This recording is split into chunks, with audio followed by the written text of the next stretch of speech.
Right, hello ladies and gentlemen, and welcome to a Saturday evening episode of Ted's Booze Cellar with me, your most gracious host, Ted, the premier alcohol review show here on YouTube.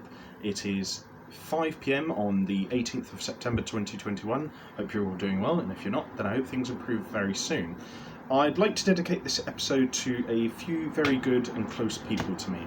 So first off, I'd like to dedicate this to my brother, who became a father just a few months ago, and who has been working tremendously hard. And you know, he's obviously had to go through a lot of life changes, what with being a dad. So well done to him, and also well done to my mum for just continuing to be a supportive mum and helping me with everything I've been doing recently. And my also shout out to my dad as well, who has been working awfully hard recently. And I also want to give a really special shout out to a good friend of mine called Trev, who some of you may have seen on some of my Halo videos on the gaming channel on Get Back Great. And I just want to give a big shout out to him. I hope you're doing well, Trev, and you are a spectacular friend. Also, I want to give a shout out to my now ex-colleague Sarah, who I think has made a great impression on the workplace. And I think where she's going now, she'll make an even greater impression because she works really hard and she's a lovely person. So, on with the video. Now, we're going to be taking a look at a drink I got from the Wine Barrel on Western Road in Hove again. And it's from our old friends at Kasteel, who are a rather contemporary but still very accomplished Belgian brewery. And obviously before we've reviewed Kasteel Rouge, which is a kind of like a creek, you know, a Belgian cherry beer. And that one was kind of interesting because it had a bit of a sourness to it, but it was kind of like right in that sweet spot between like Kasteel Rouge and a Lindeman's Creek. I mean, it was good beer, but it was just a very sort of like different kind of creek that I think, you know, people could get into as an entry point into that kind of beer. So it was definitely a good one, I think. And I think it's the only beer I've reviewed from Kasteel. I think I might have reviewed quite a few from Lindeman's, definitely. Might have reviewed only one actually from Kasteel Rouge. No, sorry, from Creek Boon. That's it. I completely forgot the name of that beer. But anyway, I got this, which is not Kasteel Nitro Blonde Belgian Ale, which is a 6.5% Belgian white ale for £3.99 from the Wine Barrel on Western Road in Hove. So if you want to go there and pick it up, that's where you can do so right now. So bear with me a sec while I plug in my phone to charge, because I am going out later, so I want to make sure that I can check on all the goings on Twitter while I'm out. But anyway, let's see, because like I quite like the design of the Kasteel cans. Like, they're very simple, but they've got a little bit of artistry, and they just combine simple and nice colours together. White, black, sort of creamy gold that you'd expect to see on a nice creme caramel pudding.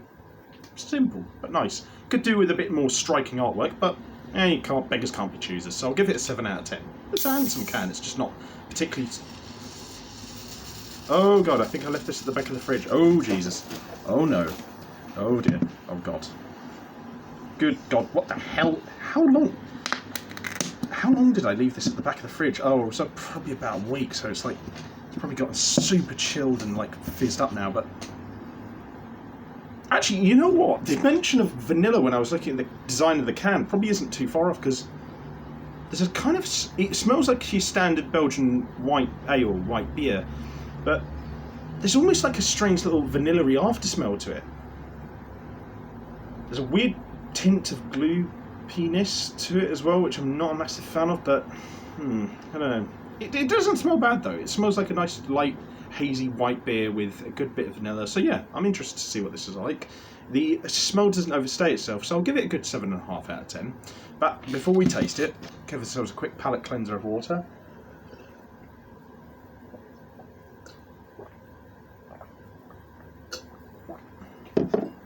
And then on to the most important part of the video, which is to see what this tastes like. So bottoms up.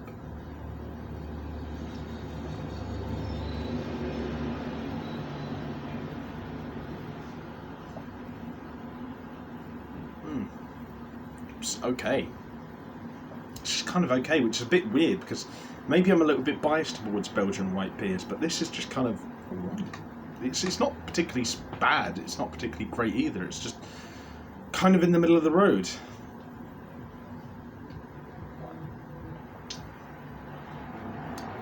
It lacks any real sort of starter flavour other than this like weird sort of kind of bitterness that I'm not a massive fan of.